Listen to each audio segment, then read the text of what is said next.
Halo Sobat Penyatir, Iran merupakan salah satu negara yang selama ini menjadi perdebatan tentang kepemilikan senjata nuklirnya. Iran sejak lama digadang-gadang sebagai negara nuklir kedua setelah Israel di Timur Tengah sana.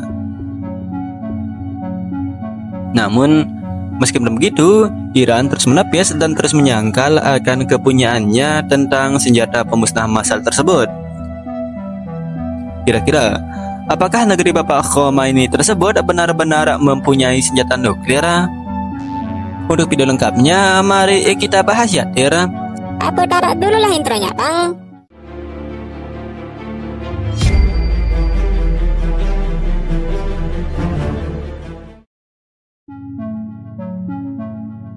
Bermula pada tahun 1950-an, yang kala itu hubungan AS dengan Iran masih mesra-mesranya.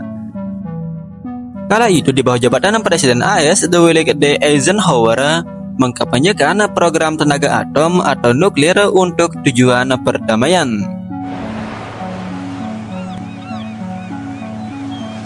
Pada tanggal 5 Maret 1957, perjanjian kerjasama antara Iran dan AS diusulkan dalam rangka penelitian tentang penggunaan energi atom secara damai. Kemudian pada tahun 1967, di bawah kekuasaan Shah Reza Pahlavi, ia mendirikan pusat penelitian nuklir Teheran dan berencana akan membangun reaktor nuklir penelitian berkapasitas 5 MW. Tentunya di bawah arahan dan kerjasama dengan Amerika Serikat. Di tahun yang sama sebagai percobaan, Amerika Serikat mengirimkan 5,5 kg uranium yang diperkaya dan sekitar 112 gram plutonium sebagai bahan bakar reaktor nuklir Iran yang akan dibangun. Pada tahun 1968, Iran menandatangani perjanjian non-proliferasi nuklir dan meratifikasinya pada tahun 1970. Hal tersebut menandai Iran tunduk dan patuh pada segala ketentuan Badan Tenaga Atom Dunia atau dikenal dengan sebutan IAEA. Selain itu, sebuah lembaga ilmu nuklir yang dipelopori oleh negara-negara Timur Tengah dan berpusat di Baghdad, Irak, dipindahkan ke Teheran, Iran. Setidaknya, Iran mendapatkan berbagai bantuan tentang pengembangan reaktor nuklir, baik dukungan finansial dan keterlibatan langsung dari Amerika Serikat dan Eropa Barat hingga Revolusi Islam Iran pada tahun 1979. Pada tahun 1970, Shah Reza Iran menyetujui rencana pembangunan 23 PLTN yang selambat-lambatnya selesai pada tahun 2000. Shah Reza Pahlavi beranggapan bahwa teknologi nuklir merupakan teknologi masa depan terbaru dan menyatakan minyak bumi adalah bahan bakar yang sangat berharga dan langka, sehingga sangat disayangkan jika terus menggunakannya. Ia sadar suatu saat bahan bakar fosil dan persediaannya akan habis. Ia juga menyatakan, kami menginginkan produksi listrik sebesar 23.000 MW menggunakan PLTN secepat mungkin. Namun, keinginannya tidak pernah terrealisasi sepenuhnya dan hilangnya bantuan Barat setelah penggulingannya pada tahun 1979. Pada saat itu juga, Presiden AS Gerald R. Ford menawarkan Iran untuk membeli dan mengoperasikan fasilitas pemrosesan dan ekstraksi plutonium untuk bahan bakar reaktor nuklir Iran. Bahkan, menurut beberapa dokumen CIA, jika saja Shah Reza Pahlavi tidak digulingkan, kami tidak akan ragu dan segan memandunya untuk mengembangkan teknologi nuklir hingga tahap persenjataan.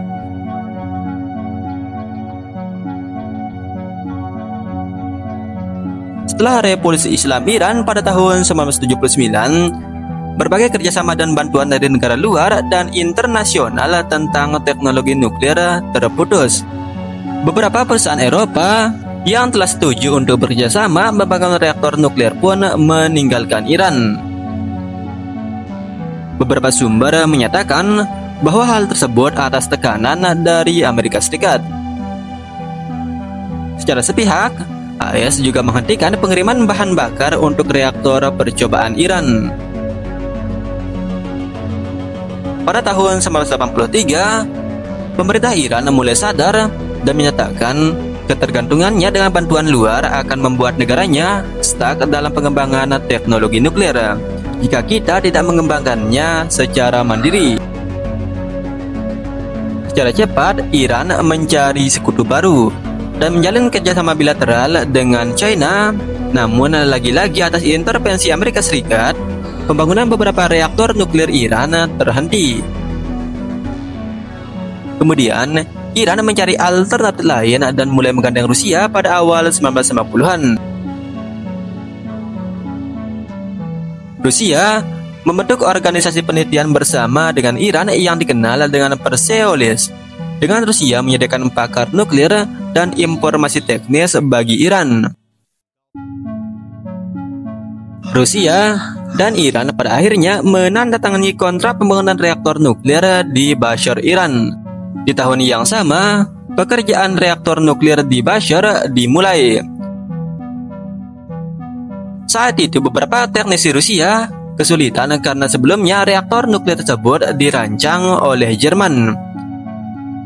Selain itu, dampak perang Irak-Iran pada tahun 1980 hingga 1988 membuat beberapa bagian reaktor tersebut rusak parah.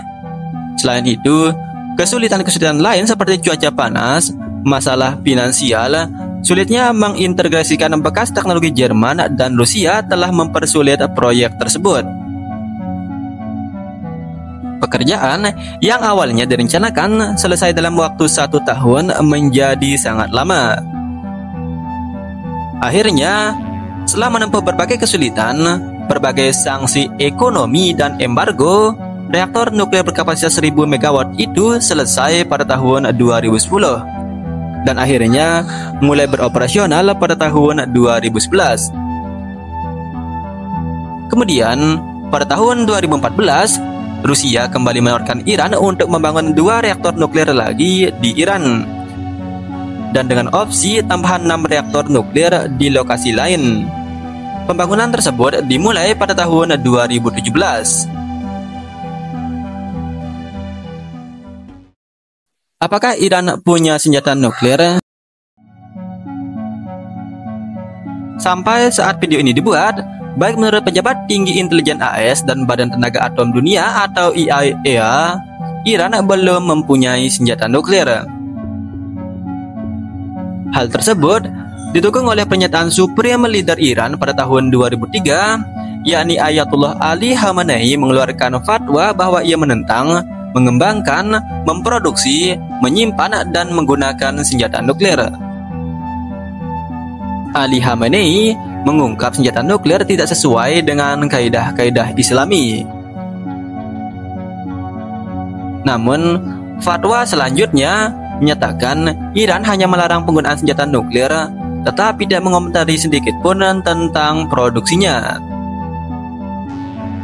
Secara sepihak, Iran terus mengklaim bahwa program pengayaan uraniumnya hanya untuk tujuan damai dan bahan bakar reaktor nuklirnya.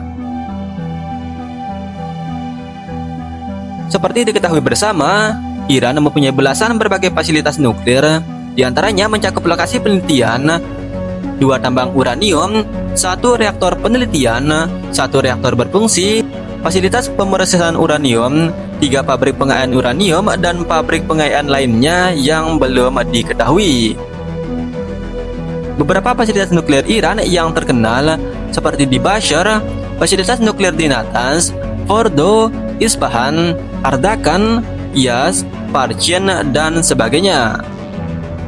Bahkan, menurut IAEA atau Badan Tenaga Atom Dunia dan intelijen AS, Iran telah mampu melakukan proses pengayaan uranium 239 ke uranium 235 hingga tingkat kemurnian mencapai 60%. Bahkan, menurut beberapa sumber lain menyatakan bahwa Iran telah mampu melakukannya proses pengayaan uranium hingga kemurnian mencapai 70%. FYI, untuk dibuat menjadi tingkat senjata nuklir, sekurang-kurangnya uranium 235 memiliki tingkat kemurnian hingga 90%.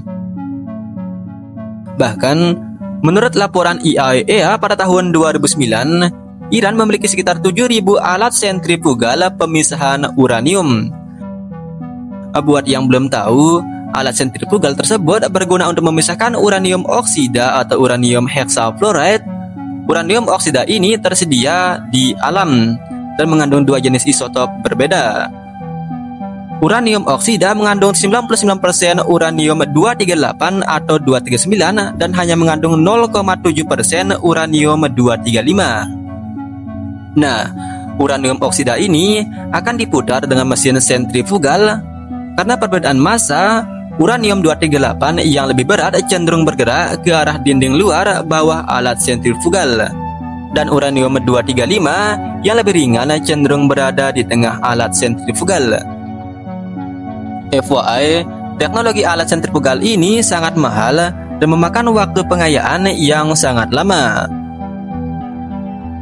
Bahkan pada tahun 2014, sebuah laporan intelijen AS dan berdasarkan data dari IAEA, Iran sudah mampu memproduksi uranium pada tingkat persenjataan dan menyimpulkan bahwa jika mereka menginginkannya, Iran mampu membuat satu hulu ledak nuklir dalam waktu 1,7 bulan. Bahkan, menurut mantan direktur CIA James Woolsey, menulis di International Review pada tahun 2021, menyatakan bahwa Iran kemungkinan sudah mempunyai senjata pemusnah massal tersebut. Iran memang sampai saat ini masih menjadi perdebatan panjang akan kepunyaannya atau tidaknya tentang senjata nuklir.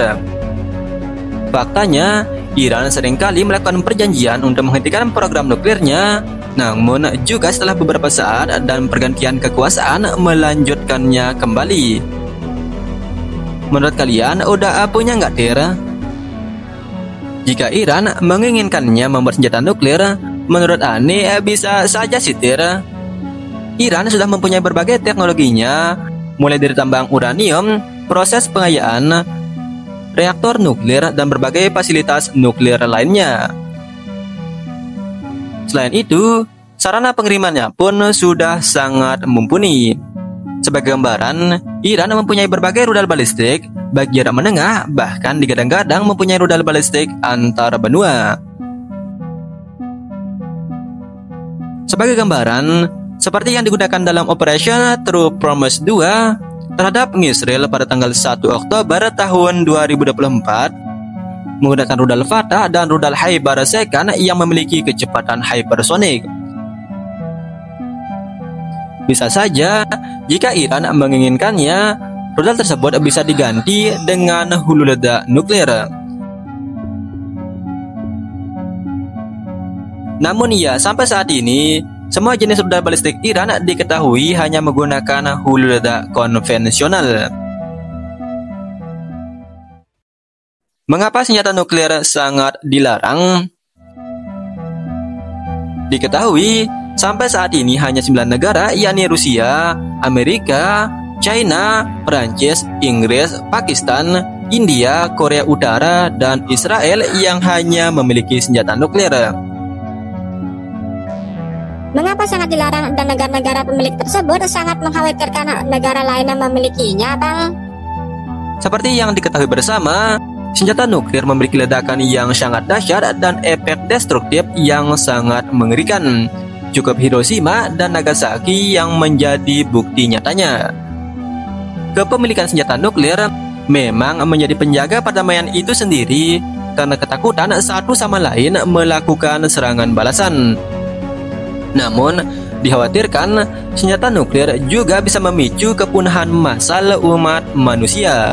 Bayangkan, semakin banyak negara yang memilikinya, semakin banyak pula resiko pemimpin yang rada-rada miring dah dan tak segan untuk menggunakannya.